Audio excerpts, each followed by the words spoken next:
Hi, in this video, we're going to take a look at how you can set a screen time goal on the Samsung Galaxy S21 series. Now first tap on the home key to go back to your home screen. Then swipe down at the top and tap on the settings button. In settings, you want to go down and tap on digital well-being and parental controls. Now in here, go down to your goals section and tap on screen time.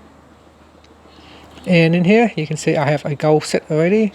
Now you can tap on that to make changes, or you can tap on the option key at the top here and tap on delete goal, tap on OK, and here you can start fresh again. So tap on screen goal and tap on set goal, and so you want to set it for 23 minutes in my case.